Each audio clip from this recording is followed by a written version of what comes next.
할렐루야. 이렇게 새롭게 시작되는 한 주의 첫날 주의 전에 예배 자리에 모인 여러분들을 환영하고 축복합니다. 우리 옆에 있는 분들하고 인사합니다. 함께 예배드려서 행복합니다. 또 서로 인사합니다. 사랑합니다. 축복합니다.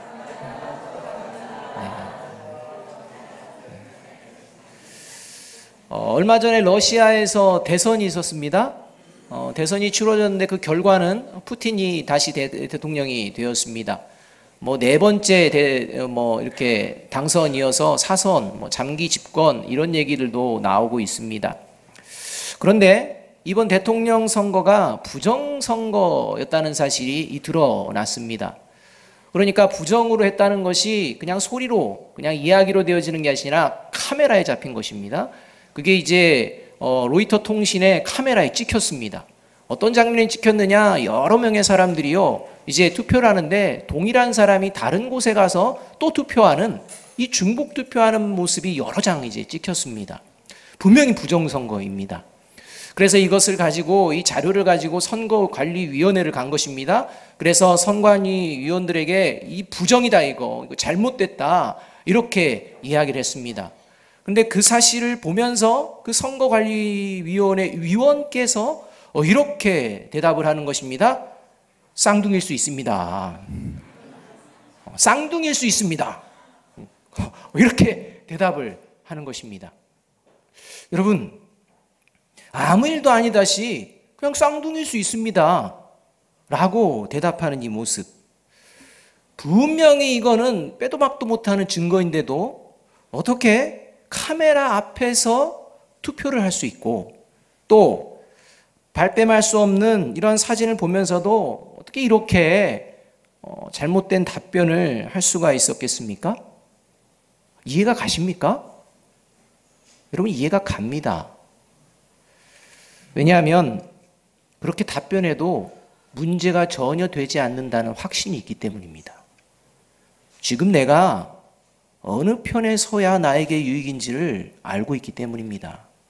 힘과 권력이라는 이 앞에 내가 거기 편을 들어야 내 삶이 유익되어지고 나에게 문제가 없다는 것을, 그것을 알고 확신하기 때문에, 그렇기 때문에 그 뻔한 잘못된 것도 다른 이야기를 하게 되어지는 것입니다.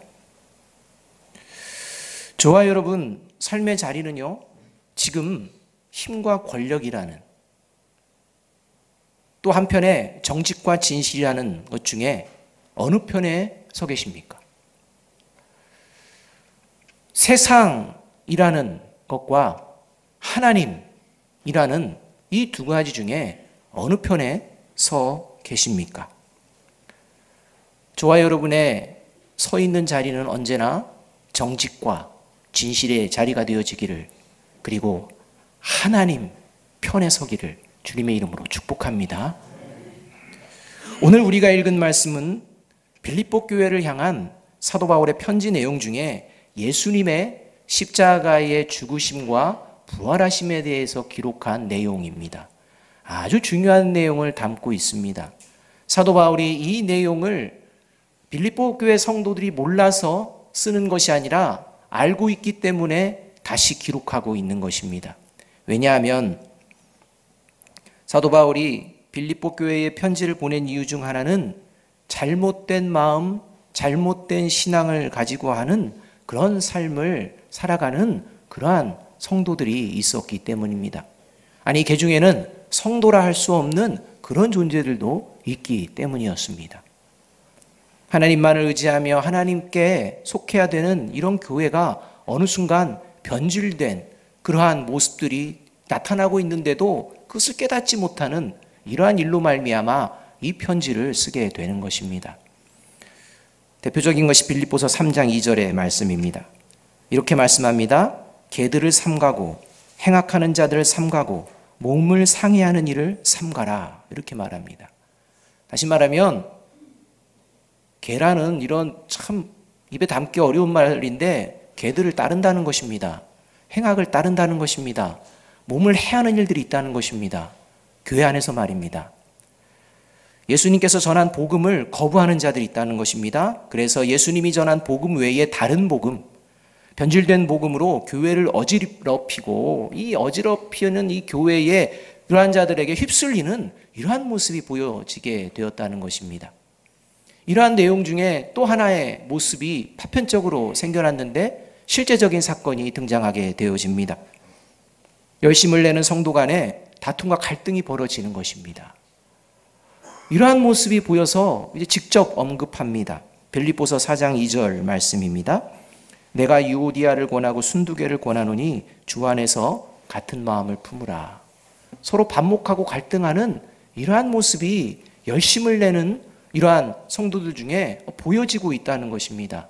보여져서는 안 되는 모습이 지금 교회 공동체에 막 드러나고 있는 이 모습을 보며 이제 예수 그리스도를 구주로 고백하는 교회 공동체에서 어떻게 이런 일이 벌어질 수 있는가 하며 이제 사도 바울이 글을 쓰고 있는 것입니다.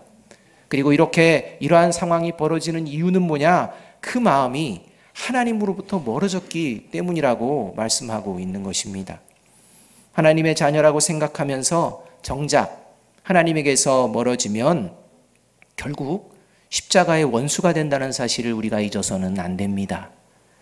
빌립보 교회가 처음 세워질 때는 그러하지 않았습니다. 그런데 시간이 가면서 변질되어져 가는 것입니다.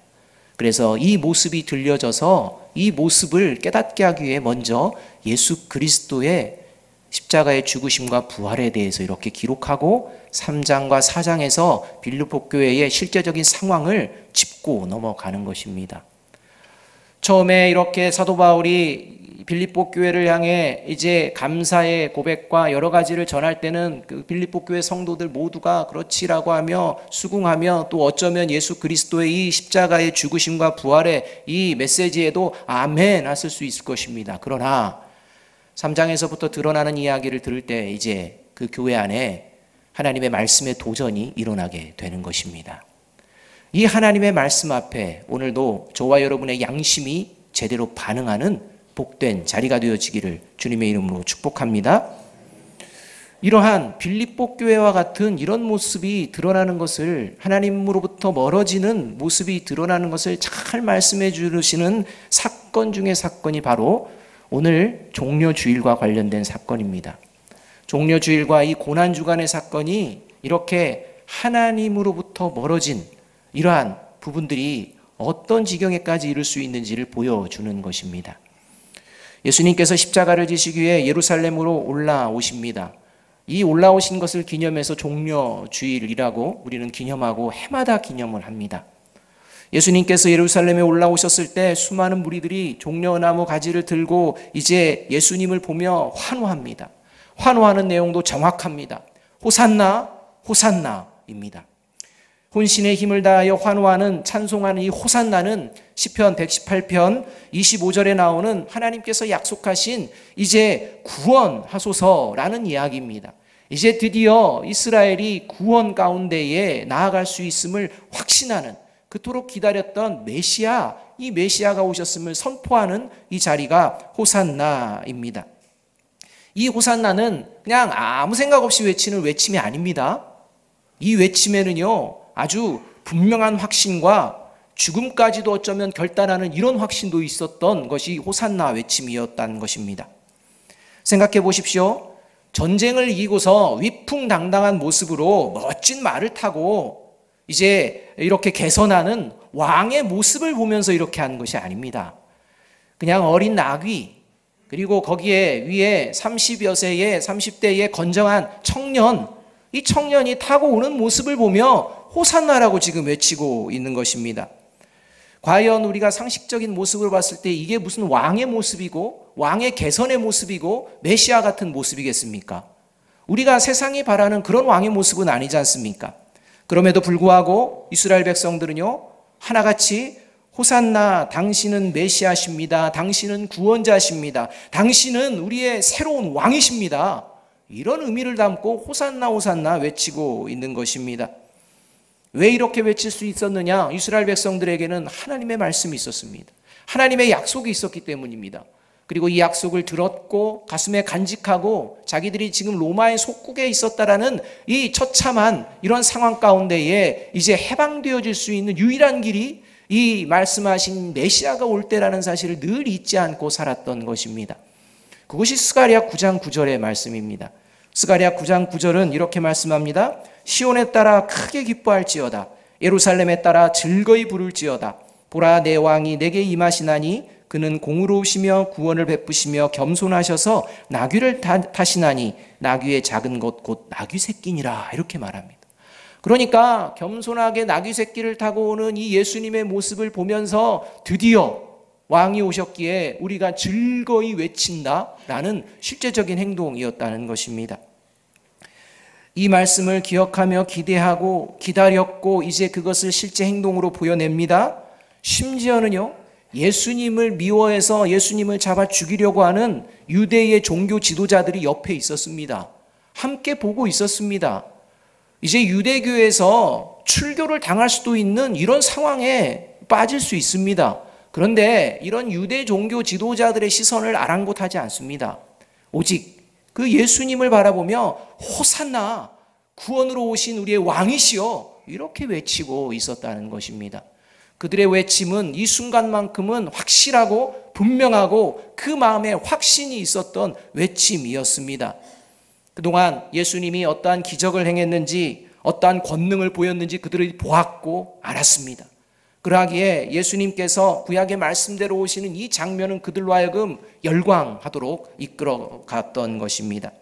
드디어 예수님이야말로 지금 자신들을 억압하는 이 로마의 손에서 해방시키고 이제는 로마도 제압하고 세계를 다스릴 수 있는 다윗의 시대의 영화와 번영이 다시 새롭게 시작되어질 줄로 믿습니다.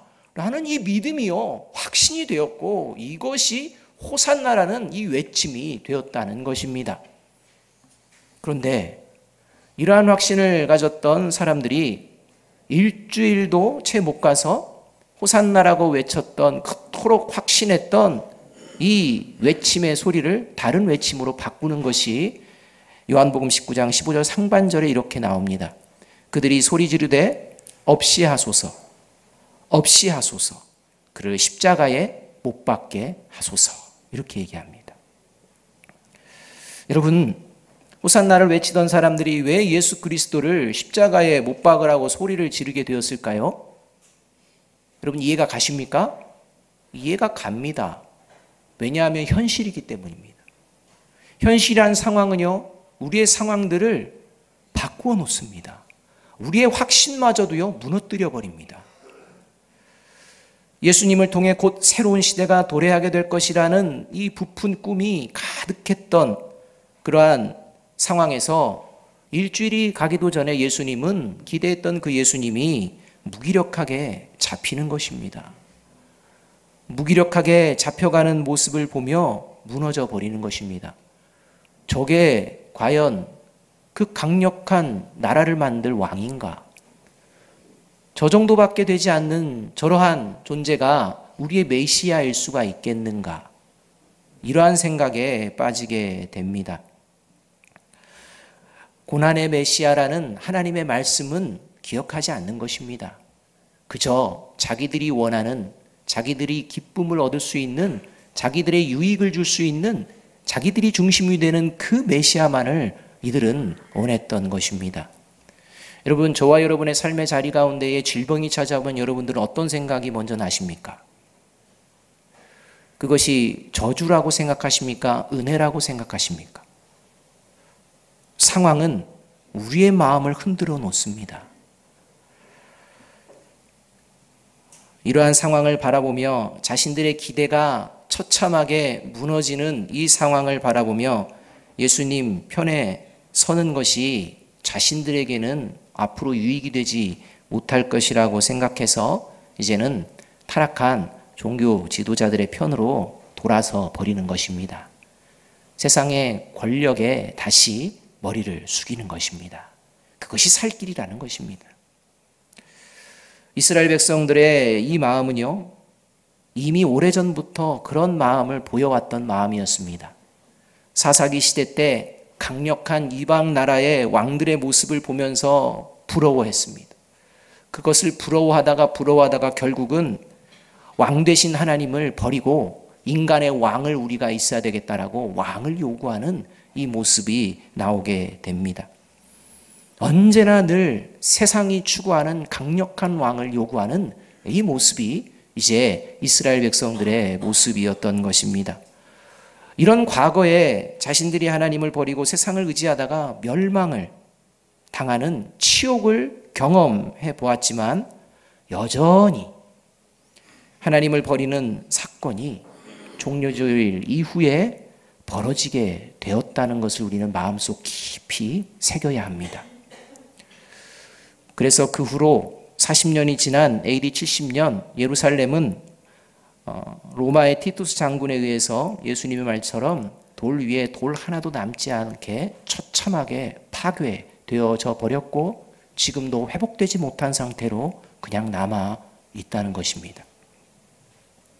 사랑하는 여러분, 그리스도인은 세상이 아니라 늘 하나님 앞에 서 있기를 힘쓰는 존재입니다.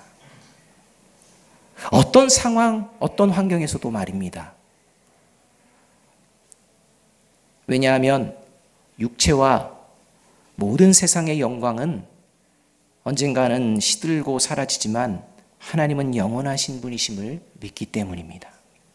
그래서 사도 베드로는 로마의 박해 속에서 신앙을 잃지 않으려고 그 믿음의 몸부림을 치는 그리스도인들을 향해 그 상황과 현실이 바뀌지 않는 것으로 말미암아 이 믿음을 버려야 할까 고민하고 있는 이런 마음이 힘든 그리스도인들을 향해 이렇게 이사야 30장의 말씀을 인용하여서 선포합니다. 그것이 베드로전서 1장 23절에서 25절입니다. 너희가 거듭난 것은 썩어질 씨로 된 것이 아니요 썩지 아니할 씨로 된 것이니 살아있고 항상 있는 하나님의 말씀으로 되었느니라. 그러므로 모든 육체는 풀과 같고 그 모든 영광은 풀의 꽃과 같으니 풀은 마르고 꽃은 떨어지되 오직 주의 말씀은 세세토록 있도다 하였으니 너희에게 전한 복음이 곧 이 말씀이니라. 저와 여러분의 복음은 이 말씀이라는 것입니다. 하나님 편에 늘 서는 그러한 존재가 되어졌다는 것입니다. 썩지 아니할 씨로 거듭난 그리스도인은 그 마음에 언제나 하나님의 말씀을 그래서 두고 살아내려고 하나님의 편에 언제나 서려고 힘쓰게 되어집니다. 그 모습을 오늘 성경은 이렇게 말씀합니다. 빌립보서 2장 12절입니다. 빌립보서 2장 12절의 말씀 우리 한 목소리로 한번 읽어볼까요? 시작. 그러므로 나의 사랑하는 자들아 너희가 나 있을 때뿐 아니라 더욱 지금 나 없을 때에도 항상 복종하여 두렵고 떨림으로 너희 구원을 이루라. 이렇게 말씀합니다. 멸망을 받지 아니하고 영원한 하나님의 나라를 유업으로 받은 하나님의 자녀, 썩지 아니할 씨로 거듭난 하나님의 자녀는 어떠한 모습이냐? 두렵고 떨림으로 구원을 이루는 삶을 살아내는 자다라고 말씀하고 있는 것입니다. 여러분, 두렵고 떨림으로 구원을 이룬다는 것은 언제나 하나님 앞에서, 하나님 말씀 앞에서 민감하게 반응하며 하나님 편에 서도록 힘쓰는 것을 이야기합니다. 구원을 이루어 간다는 것이 어떠한 모습이냐? 하나님 말씀 앞에 민감하게 반응하고 이 하나님의 말씀을 따라서 가는 것이 하나님 편에 있음을 고백하는 삶을 살아가는 것, 이것이 바로 구원을 이루는 삶이라는 것입니다. 저와 여러분은 지금 하나님의 말씀 앞에 이 주일 예배에 나올 때마다 언제나 두렵고 떨림으로 그 말씀에 도전을 받고 그 말씀으로 살아내고 계십니까? 오늘 이것을 질문하고 있는 것입니다. 누가 보든 보지 않든 그 마음으로 살아가고 있는지 묻고 계십니다. 성경에 등장하는 인물 중에 가룟 유다와 버금갈 만큼 참으로 안타까운 그러한 존재 한 명이 등장합니다. 데마라는 사람입니다. 이 데마라는 사람은 사도 바울과 함께 열심을 다해서 복음을 전하고 함께했던 사람입니다. 그래서 사도 바울의 서신서인 골로새서와 빌레몬서를 보게 되면 이 골로새 교회 교인들에게 또 믿음의 그 사람인 빌레몬에게 이제 이 데마가 얼마나 헌신되고 신실한 사람인지를 소개하며 함께 문안하는 과정이 계속해서 반복이 됩니다. 사도 바울이 감옥에 갇혀서 힘겨울 때 썼던 것이 빌레몬서와 골로새서입니다.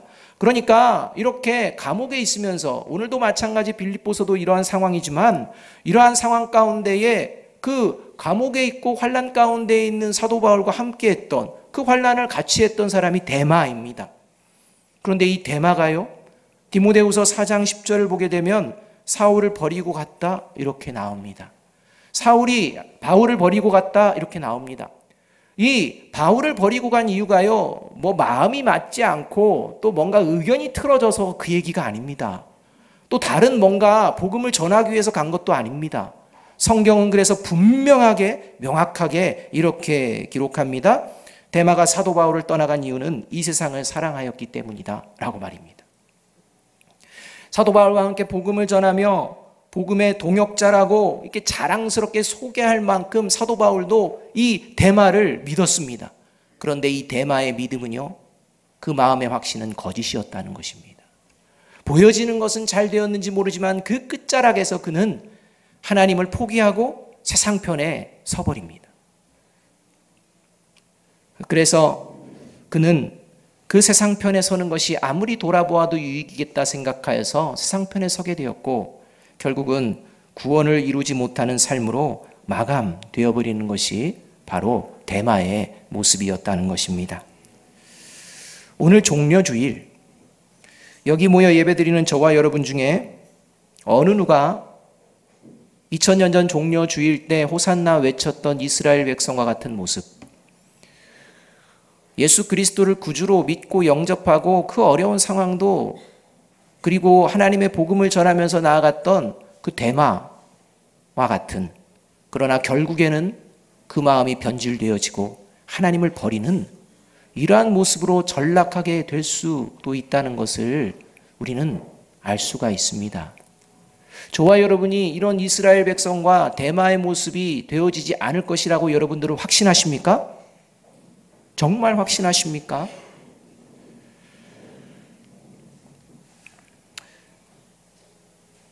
여러분은 주님 오시는 그날까지, 하나님을 배움는 그날까지 지금 구원을 이루어내며 살아가고 있는지 질문하고 있다는 것입니다. 종려주일, 이스라엘 백성과 데마, 이러한 모습들이 지금 오늘 이 땅의 한국교회와 그리스도인들에게 보여지고 있다는 것을 우리가 기억해야 합니다. 2000년 전 그렇게 외쳤고 고난주간 동안 예수님을 버렸던 이 모습을 알면서 매해마다 종려주일마다 모든 교회에서 호산나를 외칩니다. 그리고 예수 그리스도가 나의 구원자요 나의 왕이라고 외칩니다. 그렇게 수십 년을 외쳤던 한국교회가 지금 이 나라와 민족에게 본이 되어지고 빛과 소금이 되어지고 있습니까? 아닙니다. 왜 그렇습니까? 이스라엘 백성과 같은 모습입니다. 데마와 같은 모습입니다. 하나님 편이 아니라 내가 원하는 곳에 하나님이 오셔야 한다는 것입니다. 여러분, 저와 여러분이 이러한 모습이어서는 안 됩니다. 그래서 하나님 앞에 늘 두렵고 떨림이 있어야 한다, 이렇게 말씀하고 있는 것입니다. 항상 십자가 앞에서, 하나님의 말씀 앞에서 두렵고 떨림으로 오늘 구원을 이루며 살아가는 저와 여러분이 되기를 바랍니다. 그러하기 위해서 우리가 점검해야 될 것이 있습니다. 오늘 이 말씀을 통해서 아주 근본적으로 정말 내가 두렵고 떨림으로 하나님 말씀 앞에 있는가? 과연 그 두렵고 떨림으로 내 삶의 자리를 살아가고 있는가? 내가 과연 내 삶이 구원을 이루어가는 모습으로 나아가고 있는가를 점검할 수 있어야 한다는 것입니다. 그것을 오늘 이 예수 그리스도의 모습을 통해서 말씀해 주십니다. 그 모습은 저와 여러분의 마음의 방향입니다. 저와 여러분의 마음의 방향이 어디를 늘 향하고 있는지를 보아야 합니다. 그것이 하나님을 향해야 한다는 것입니다. 다른 곳을 향해서는 안 됩니다. 저와 여러분의 행동 말고 마음부터입니다. 저와 여러분의 마음이 하나님 편을 향하고 있는지를 돌아보아야 합니다. 마음이 하나님 편을 향하는 모습을 빌립보서 2장 5절이 이렇게 말씀합니다. 함께 한번 읽어봅니다. 시작. 너희 안에 이 마음을 품으라. 곧 그리스도 예수의 마음이니. 여러분, 이 말씀은 저와 여러분에게 그리스도 예수의 마음이 없다는 말씀이 아닙니다. 성령님께서 임하시는 그 순간 예수 그리스도의 마음이 우리와 함께 하시는 줄로 믿습니다. 그런데 문제는 이것을 품으려고 힘쓰지 않는 것입니다. 이것을 계속 간직하며 지켜내려고 힘쓰지 않는 것입니다. 그래서 지금 빌립보 교회에 문제가 생겨나고 있다는 것입니다. 구원에 합당하지 못한 모습들이 보여지고 있다는 것입니다. 그 구원에 합당하지 않은 모습들이 세상 가운데에 보여지고 있다는 것입니다. 이러한 것들이 초대교회 공동체 가운데 계속 보여지고 있는 것이 이 서신서들을 통해서 우리는 알 수가 있습니다. 요한계시록을 통해서 하나님께서 경고하시는 경고의 내용도 우리는 알고 있습니다. 우리가 하나님의 말씀을 모르는 것이 아닙니다. 우리가 처음 듣는 말씀이 아니라는 것입니다. 예수 그리스도의 마음, 이 마음이 저와 여러분에게 이미 성령의 임재와 함께 거하는 줄로 믿고 이 마음을 품고 살아내는 저와 여러분이 되시기를 주님의 이름으로 축복합니다. 그렇다면 그리스도인이 품어야 할 예수 그리스도의 마음은 어떠한 마음입니까? 여러분, 오늘 보여주시는 이 말씀을 가지고 어떤 마음이라고 우리는 들었습니까? 겸손입니다. 많이 들으셨을 것입니다. 겸손한 마음, 이 마음입니다. 모르는 것이 아닙니다. 다 압니다. 그런데 정말 우리가 이 두렵고 떨리는 마음으로 겸손의 삶을 이루고 가고 있는가? 이것을 살펴야 한다는 것입니다. 빌립보서 2장 8절 말씀 이렇게 말씀하고 있습니다. 사람의 모양으로 나타나사 자기를 낮추시고 죽기까지 복종하셨으니 곧 십자가에 죽으심이라, 이렇게 말합니다. 예수님께서는요, 하나님이셨습니다. 하나님의 본체셨습니다. 하나님과 함께 하시는 분이었습니다. 피조물과는 완전히 다른 그러한 질적으로 다른 존재였습니다. 그런 예수님께서 이제 자신의 그 자리를 고집하지 아니하시고 이제는 육신의 몸으로 이 땅 가운데 오신 것입니다. 그리고 육신의 몸으로 이 땅 가운데에 오셨을 뿐만 아니라 그 인간의 손에 붙들리십니다. 인간의 손에 비방과 조롱과 그 고난을 겪으십니다. 그리고 결국에는 십자가의 처형을 당하십니다. 그 모든 처형보다 가장 수치스러운 처형에 처하십니다. 가장 높으신 분이 가장 낮은 자리까지 처하십니다. 여러분, 이게 겸손입니다. 여러분, 저와 여러분의 겸손은 어떤 겸손입니까? 우리가 이것을 돌아보아야 합니다. 이 겸손은 사랑의 확신이 있었기에 가능하였던 것입니다. 하나님 아버지의 사랑에 대한 확신이 예수 그리스도에 있었기에 예수님은 자기를 비우실 수 있었고 낮아질 수 있었고 그리고 십자가에 죽으실 수도 있었다는 것입니다. 저와 여러분에게 베풀어 주시는 이 사랑이 저와 여러분과 함께 하심을 믿으시기 바랍니다. 이 사랑이 함께 한다는 것은 이 사랑으로 살아갈 수 있다는 것입니다. 예수님께서 보여주신 이 겸손의 모습이 불가능한 것이 아니라 가능하다는 것입니다. 그래서 이 마음을 품을 때 모든 교회 공동체가 왜곡되지 아니하고 그리스도인들이 변질되지 아니하고 다시 하나님이 기뻐하시는 교회로 세워질 수 있게 되어지는 것입니다. 이 겸손의 모습이 저와 여러분에게 회복되어지기를 간절히 바랍니다. 여러분, 겸손은요, 잘못된 자기 고집을 버린다는 것을 잊으시면 안 됩니다. 그리고 하나님의 말씀에 순종하려고 계속 나아가는 것입니다. 그래서 이런 겸손에는 고난이 따르게 되어 있습니다. 희생이 따르게 되어 있습니다. 힘든 일들이 있습니다. 베드로전서 2장 21절은 이렇게 말씀합니다. 이를 위하여 너희가 부르심을 받았으니 그리스도도 너희를 위하여 고난을 받으사 너희에게 본을 끼쳐 그 자취를 따라오게 하려 하셨느니라, 이렇게 말합니다. 예수 그리스도께서 하나님의 그 위치를 버리시고 사람이 되시고 십자가에 죽기까지 가신 그 자취, 그 좁은 길, 이 길을 그리스도인들은 따라간다는 것입니다. 거기에 생명이 있다는 것입니다. 거기에 영원한 하나님의 나라의 소유됨이 증거되어진다는 것입니다. 그래서 그리스도인들은 이 삶을 살아갈 때 고난이 따르게 되어 있습니다. 여러분, 왜 고난이 따를까요? 그것은 세상의 가치와 하나님의 말씀이 충돌되기 때문입니다. 역행하기 때문입니다. 이러한 것을 우리는 쉽게 경험할 수 있습니다. 우리의 마음이 겸손을 향하고 있는지 아닌지 아주 쉽게, 아주 기본에서 우리는 찾아볼 수가 있습니다. 여러분, 제가 여쭤보겠습니다. 한번 답변해 보십시오. 섬김을 받는 것과 섬기는 것, 세상이 무엇을 추구합니까? 섬김을 받는 것을 추구합니다. 그래서 열심을 다합니다. 근데 그리스도인은 어떤 것입니까? 섬기는 것입니다. 잘 아시지 않습니까? 섬김을 받는 것이 아니라 섬기는 것이 겸손이라는 것을 우리는 잘 알고 있습니다. 여러분, 예수님께서 섬길 때, 이 땅에 오실 때 어떤 모습으로 오셨냐면 마리아의 뱃속에서부터 오셨습니다. 어느 날 완벽한 인간으로 변신해서 짠 하고 나타난 게 아닙니다. 인간의 가장 기본적인 그 모습으로부터 시작해서 인간의 양육을 받으며 이렇게 자라셨습니다. 작은 것에서부터 하나님의 역사가 이루어지는 것입니다. 겨자씨와 같은 믿음에서 놀라운 하나님의 역사가 이루어질 줄로 믿습니다. 작은 곳에서 시작하지 않는 겸손, 이 겸손은 아무리 큰 곳에서 보여주는 겸손이라도 허영입니다. 이걸 알아야 합니다. 여러분, 하나님께서 이 땅에 오신 것입니다. 먼저 찾아오신 것입니다. 여러분, 유력한 사람들이 여러분들 찾아옵니까? 여러분, 유명한 사람들이 여러분들에게 막 찾아옵니까? 그런 경우 없습니다. 우리가 찾아가야죠. 이게 세상의 논리요 질서입니다. 그런데 하나님은 먼저 찾아오십니다. 믿으십니까? 정말 믿으시는지 겸손한지 이제 한 두어 가지 얘기만 제가 한번 드리겠습니다. 한번 살펴보십시오. 여러분, 인사는 누가 먼저 하는 것입니까? 인사는 누가 먼저 하는 것입니까? 예? 세상은요? 세상은 누가 먼저 합니까? 아랫사람이 윗사람에게.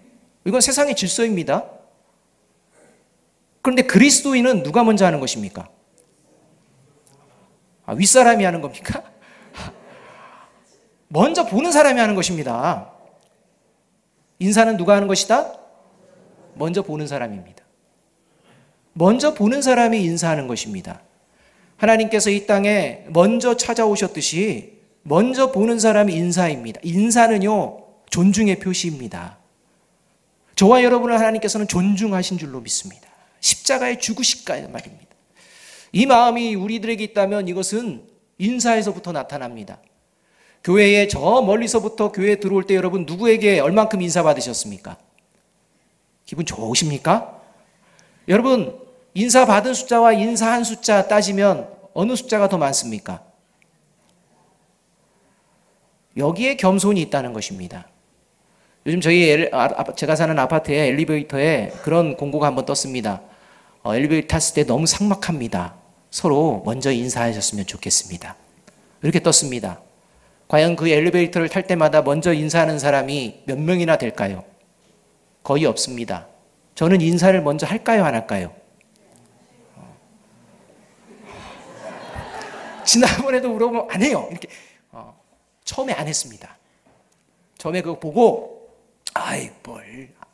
그런데 어느 순간 내가 목사지. 이 생각이 들었습니다. 이 목사만 아니었으면. 내가 목사만, 혹시나 이 중에 누가 이렇게 성도로 딱 왔는데 저 목사 인사도 안 하는 목사인데 이 생각이 훅 드는 겁니다. 그래서 이 율법에 이게 잡혔습니다. 그래서 그 다음부터 인사를 했습니다. 여러분, 인사를 하면요 100% 인사를 받으시는 겁니다. 인사를 하기 싫은 게 아닙니다. 인사를 먼저 하고 싶지 않은 것들이 우리 마음 가운데 있다는 것입니다. 특히나 내가 높은 위치에 있으면 조폭과 같은 그런 문화입니다. 여러분, 그런 문화가 교회에서는 벌어져서는 안 됩니다. 다 성도이기 때문입니다. 겸손, 어디서 겸손을 이야기합니까? 인사입니다. 아주 기본입니다. 저와 여러분의 이 고개가 주일만 되면 아프시기를 주님의 이름으로 축복합니다. 또 한 가지, 여러분 주변에 지저분한 것들이 있다. 그럼 누가 치워야 하는 것입니까? 그렇죠. 먼저 본 사람이 치우는 것입니다. 예? 그거는요, 힘듭니다. 봤는데요, 지저분하게 생각하지 않는 사람도 있습니다. 원래 내 집이 원래 그러니까. 내 집이 원래 그렇고 그냥 지저분한 거 익숙하면 그럴 수 있지 뭐 이렇게 생각합니다. 그냥 지나갑니다. 그 문제가 아닙니다. 근데요, 깨끗하게 사신 분들은요, 그게 탁 눈에 걸립니다. 그럼 누가 치워야 합니까? 걸리는 사람이 치우는 것입니다. 누가 이거 버렸어 하면서 얘기만 하고 끝내면요, 겸손하지 않은 것입니다.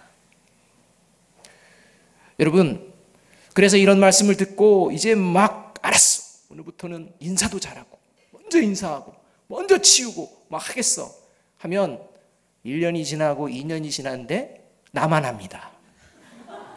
다른 사람은 변하질 않아요. 나만 합니다. 나만 해. 그럼 어떤 마음이 듭니까? 왜 나만 이렇게 해야 돼? 저 사람들은 왜 안 해? 이렇게 됩니다. 그게 교만입니다. 그 마음이 생기는 게 겸손하지 않기 때문에 생기는 것입니다. 그건 겸손이 아니라 자기 의로 그냥 가는 것입니다. 처음부터 그랬습니다. 그러니까 끝까지 그렇게 되는 것입니다. 끝에 드러나는 것입니다. 저와 여러분, 대단한 겸손을 생각하지 맙시다. 예수 그리스도께서 걸으신 그 십자가, 나라와 민족을 위하여, 교회 공동체를 위하여 내 목숨을 버리겠습니다. 아니요. 그건 작은 일에서부터 겸손한 자가 그런 상황이 되면 그렇게 할 줄로 믿습니다. 작은 것에 겸손하지 않을 때 저와 여러분은 큰 것에는 더 말할 나위도 없습니다. 그래서 갈라디아 2장 20절은요, 이렇게 말씀합니다. 내가 그리스도와 함께 십자가에 못 박혔나니 그런즉 이제는 내가 사는 것이 아니요 오직 내 안에 그리스도께서 사시는 것이라. 이제 내가 육체 가운데 사는 것은 나를 사랑하사 나를 위하여 자기 자신을 버리신 하나님의 아들을 믿는 믿음 안에서 사는 것이라. 우리의 세상적인 것들은요, 세상이 편들어주는 것들은 십자가에 다 못을 받고 하나님께서 편들어 주시고 하나님의 편에서는 저와 여러분이 되어야 할 것입니다. 그렇습니다. 사랑하는 여러분, 이렇게 겸손하게 살아내는 자는 하나님께서 반드시 예수님처럼 지극히 높여주실 줄로 믿습니다. 이것을 약속해 주십니다. 어거스틴이 이런 얘기를 했습니다. 웅변가에게 있어서는, 다시 말하면 다른 사람들을 설득하는 연설을 하는 사람에게 있어서 가장 중요한 것은 첫째, 딜리버리다 이렇게 말합니다. 다시 말하면 전달하는 것이다. 제대로 전달되어야 하는 것이다. 둘째, 제대로 전달되어지는 것이다. 셋째, 제대로 전달하는 것이다. 이것입니다. 그러니까 연설하는 사람이 뭐 외모를 꾸미 이런 게 아니라 정말 중요한 것은 전달하는 것, 이것이라고 말하면서 진리를 붙잡고 살아가는 신앙인에게 있어서 가장 중요한 것은 첫째, 뭐다? 겸손. 둘째, 겸손. 셋째, 겸손. 이렇게 말씀하셨습니다. 이것이 그냥 하는 이야기가 아닌 것입니다. 이 겸손의 마음을 늘 첫째도, 둘째도, 셋째도 주님 오시는 날까지 이 겸손을 살아내겠습니다. 저는 연약하고 부족하지만 예수 그리스도의 십자가를 바라볼 때마다, 주님의 그 모습을 바라볼 때마다 다시 시작할 줄로 믿습니다. 이 믿음으로 나아가야 합니다. 그래서 이 마음을 품기를 간절히 원하며 빌립보서 2장 3절은 이렇게 말씀합니다. 함께 읽습니다. 시작. 아무 일에든지 다툼이나 허영으로 하지 말고 오직 겸손한 마음으로 각각 자기보다 남을 낮게 여기고. 저와 여러분이 보기에는 어수룩하지만 하나님이 보시기에는 똑같은 하나님의 사랑 가운데 있는 자인 줄로 믿습니다. 그 마음으로 서로를 대하고 그 마음으로 바라보며 먼저 겸손의 덕을 행하는 저와 여러분이 되어질 때 이 종려주일 호산나라고 외친 이 호산나가 결단코 변질되지 않을 것입니다. 이러한 삶을 살아가는 저와 여러분, 우리 교회 공동체가 되어지기를 주님의 이름으로 축복합니다. 기도하겠습니다. 사랑과 은혜가 풍성하신 아버지 하나님, 어느덧 새해를 지나고 예수 그리스도께서 이 땅에 오셔서 고난받으시는 이 종려 주간을 또한 지나옵니다. 하나님, 새해를 맞이하며 품었던 우리의 마음이 변질되어지고 하나님 편이 아닌 세상 쪽으로 마음이 많이 기울어진 모습들이 있다면 이 시간들을 통하여 다시 하나님으로, 하나님 안으로 돌이키게 하여 주시옵소서. 오직 겸손의 모습을 다시 한번 붙들고 작은 곳에서부터 하나님의 뜻을 이루어가는 복된 아름다운 자녀들 될 수 있도록 함께하여 주옵소서. 예수님의 이름으로 감사하며 기도하옵나이다. 아멘.